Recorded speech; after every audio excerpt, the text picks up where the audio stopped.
Olá, bem-vindo à nossa aula de História da Igreja 2, estudando a Igreja Moderna. E na aula de hoje vamos seguir vendo mais algumas informações sobre os movimentos do século XVIII. Como dissemos anteriormente, dois grandes eventos marcam o período da Igreja Moderna, dentre tantas coisas que aconteceram, que foram os grandes avivamentos e o movimento de missões modernas. O grande avivamento da América do Norte despertou a Igreja de sua apatia geral que muitos cristãos lamentavam. Começou na década de 1720 entre os reformados holandeses e os presbiterianos de Nova York.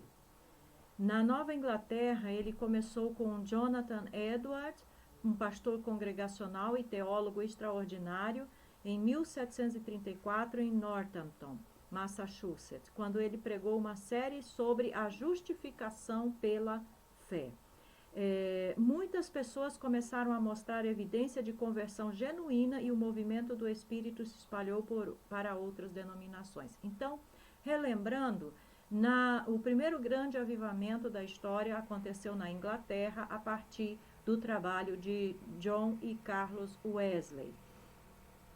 E a grande tônica, uma coisa que caracteriza um avivamento autêntico, não é a pregação acerca do Espírito Santo, ou do poder do Espírito, ou do batismo do Espírito, ou do enchimento do Espírito, não. O que caracteriza um genuíno avivamento é que ele surge a partir da pregação da palavra de Deus, do evangelho da palavra de Deus, certo? Então, o grande avivamento na Inglaterra, ele surgiu a partir do ensino da palavra para as pessoas. E isso gerou uma conversão genuína e, obviamente, da conversão genuína surge o despertamento espiritual. Na América do Norte também foi isso. Observe que o avivamento surge com Jonathan Edwards pregando sobre a justificação pela fé. Então, quando se prega a palavra, prega o evangelho, e as pessoas se convertem de fato, então um avivamento acontece. Então, um genuíno avivamento, ele é muito diferente do que hoje as pessoas chamam de avivamento. Não é barulho, não é um grande ajuntamento, não é um crescimento exponencial, não é certas coisas que as pessoas chamam de avivamento. Lamentavelmente, isso não é avivamento. Um avivamento, ele tem certas características que o marcam. Um deles é volta à palavra, outro é oração, um compromisso com a oração. Outra coisa que acontece é arrependimento, conversão dos seus pecados. Isso é um genuíno arrependimento. E não movimentos, coisas que as pessoas dizem por aí que são avivamentos. Então, a Inglaterra experimentou um grande avivamento a partir do trabalho de John e Carlos Wesley, e por influência deles também os Estados Unidos, a América do Norte foi alcançada, influenciada, e Jonathan Edwards foi então o grande avivalista do segundo grande avivamento. Whitefield, visitou as colônias. Se lembre que Whitefield era companheiro, era amigo, era quem estava junto com Wesley, com os irmãos Wesley. Ele visitou as colônias no ano de 1740 e por 6 semanas pregou para multidões nas colônias que experimentaram um reavivamento geral.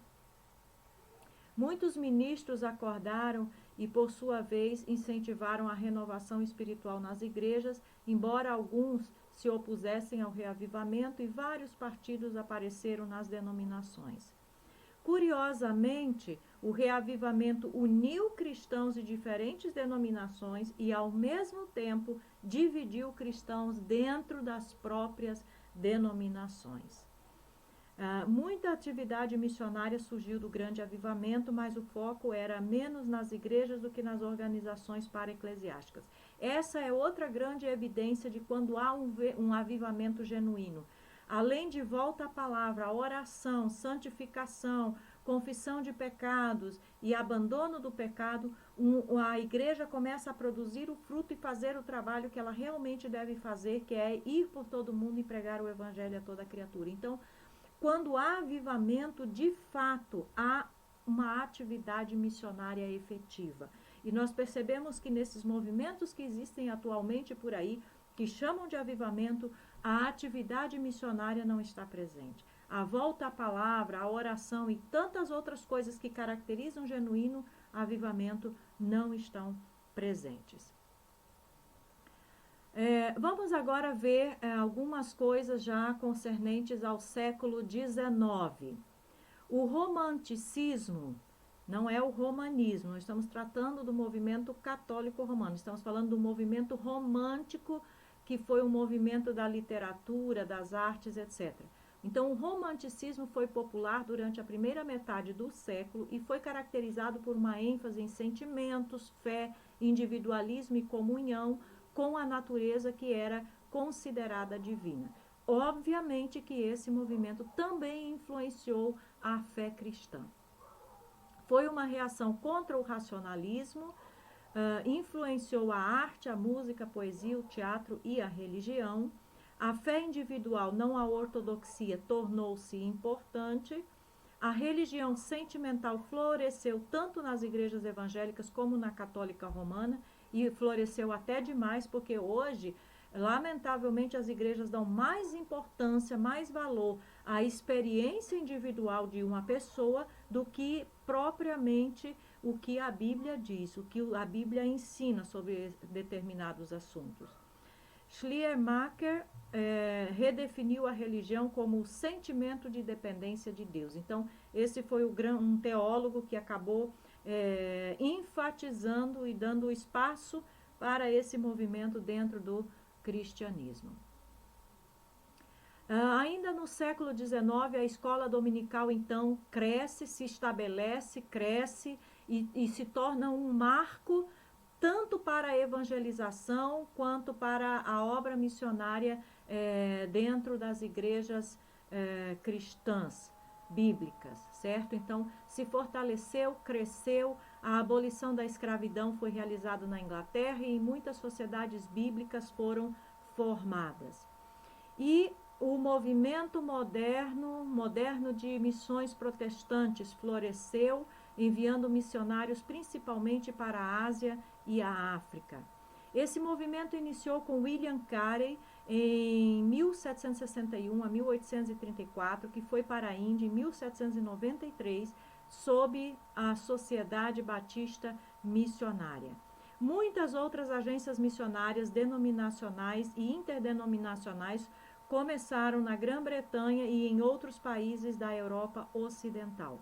Na a América Latina não era considerado um campo missionário na época, porque, segundo a história, havia sido colonizado pelos católicos, então se considerava que já era um país cristão e que não necessitava ouvir o evangelho. Que engano, né? Então, ainda aqui sobre o movimento de missões modernas, as missões modernas, elas aconteceram em três ondas, em 3 momentos distintos. A primeira onda de missões modernas o objetivo eram as costas dos continentes. No século XVIII, houve um esforço missionário da parte dos protestantes. O primeiro esforço foi da Universidade de Halle, na Dinamarca, que enviou missionários às costas da Índia. Mais impactante e duradoura foi a missão dos moravianos, que nós já mencionamos anteriormente, que enviou muitos missionários, chamada o Amanhecer das Missões Protestantes. Eles enviaram missionários a muitos campos e lograram enviar um missionário para cada 60 membros que formavam os moravianos. Uma proporção que não se repetiu outra vez na história. Então, os moravianos bateram o recorde de números de missionários que enviaram, e eles fizeram parte justamente desse primeiro movimento, dessa primeira onda missionária.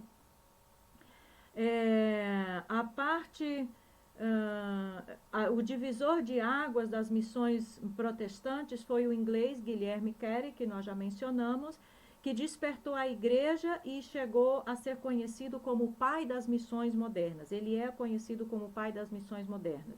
Ele escreveu um livreto que se intitulava Uma Investigação sobre a Obrigação dos Cristãos de usar meios para a conversão dos pagãos, e desafiou a igreja evangélica a estabelecer agências missionárias ou meios e enviar missionários aos continentes que não eram cristãos.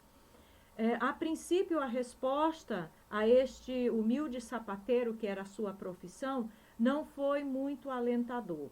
Mas, depois, por sua insistência, os batistas da Inglaterra formaram uma agência missionária e mandaram, então, Carey para a Índia. Ele foi o primeiro missionário enviado por essa agência missionária, que era justamente a Sociedade Batista Missionária. Dentro de pouco tempo, houve 3 agências missionárias na Inglaterra, 2 na Escócia, uma na Holanda e ainda uma nos Estados Unidos.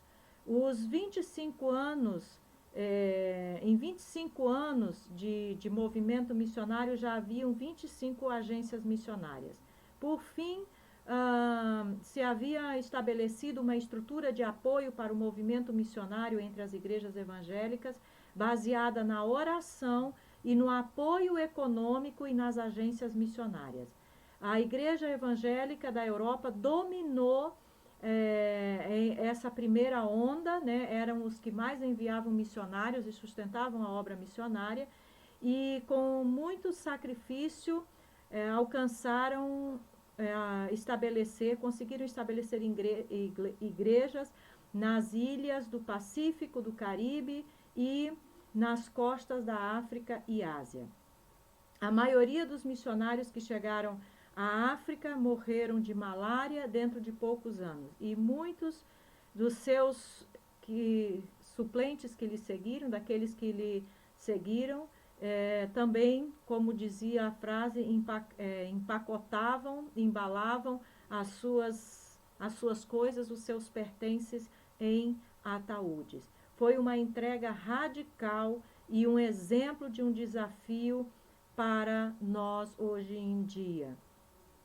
Essa primeira onda durou de 1792 até 1910. Então, isso marcou a primeira onda do movimento missionário. A segunda onda do movimento missionário, a primeira onda foi às costas dos continentes. A segunda onda já adentra nos continentes e busca alcançar o interior dos continentes. Enquanto alguns estavam dizendo que a igreja já havia se estabelecido em todo o mundo, um jovem inglês chamado Hudson Taylor estava estudando os mapas e estatísticas do interior da China. Ele, então, lançou um chamado para ir às imensas populações e aos vastos interiores dos continentes.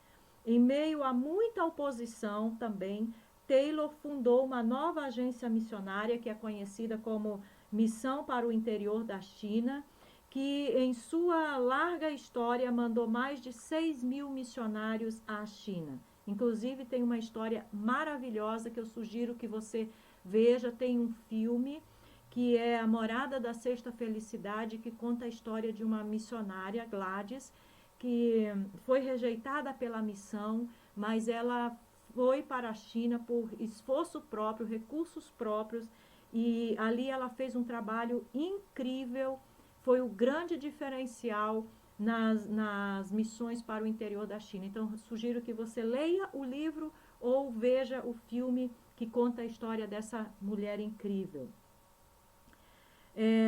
Foi difícil para as agências já existentes mudarem o seu enfoque e se darem conta de que havia outros desafios e outras ênfases nos continentes.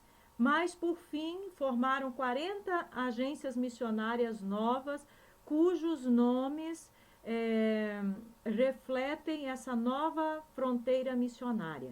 Essas novas agências, em grande parte, eram interdenominacionais e seus missionários se apoiavam por fé, né? ou seja, significa que eles tinham que muitas vezes primeiro buscar seu próprio sustento, não depender do sustento das agências missionárias para poderem ir ao campo missionário.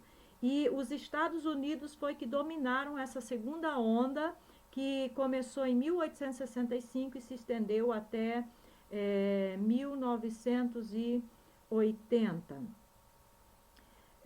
A princípio, os novos missionários não levaram em conta as duras lições aprendidas com os missionários veteranos da primeira onda, mas com o tempo eles alcançaram grandes avanços. Hudson Taylor também foi pioneiro nos métodos missionários, como ele foi o primeiro em adotar uma vestimenta chinesa, usou o cabelo como chinês, ele se identificou com a cultura chinesa para poder alcançar os chineses. A terceira onda, então, de missões, ela se volta para as etnias não alcançadas. A primeira onda são os litorais, né, as costas dos continentes. A segunda onda são o interior dos continentes. E a terceira onda, então, é para as etnias não alcançadas. Cameron Townsend, um missionário na Guatemala, estava repartindo bíblias em espanhol quando de repente um indígena lhe fez uma pergunta muito simples, mas que ao mesmo tempo era bastante profunda. Townsend então se deu conta de que havia etnias que estavam separadas, isoladas, distantes do evangelho, que não conheciam o evangelho e que a igreja ainda não havia sido estabelecida entre essas etnias.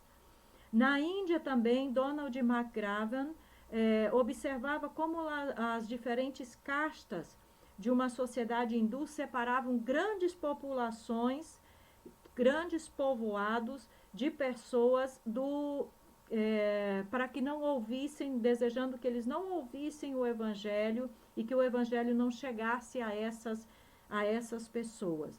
Esses dois pioneiros, então, levantaram a bandeira para as etnias não alcançadas. E desde o ano de 1940, então, até o presente, se ha visto uma terceira onda, não mais às costas, nem mais aos interiores, mas as etnias não alcançadas, independente de onde elas se encontram. Essa nova fronteira missionária deu lugar à investigação das etnias, dando assim estatísticas e perfis que se usaram para planejar novas estratégias missionárias. Também se fez necessária a criação de novas agências missionárias especializadas. Townsend, então, formou os tradutores da Bíblia Wycliffe, uma agência que se dedica a traduzir a Bíblia a todos os idiomas da terra.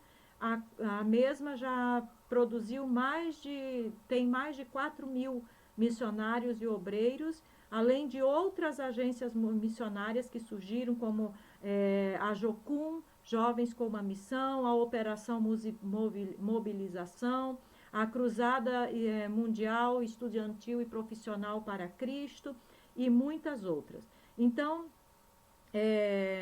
ainda há muitos desafios, mas basicamente esses foram as três ondas missionárias do movimento de missões protestantes que floresceu nesse período da Igreja moderna no século XIX.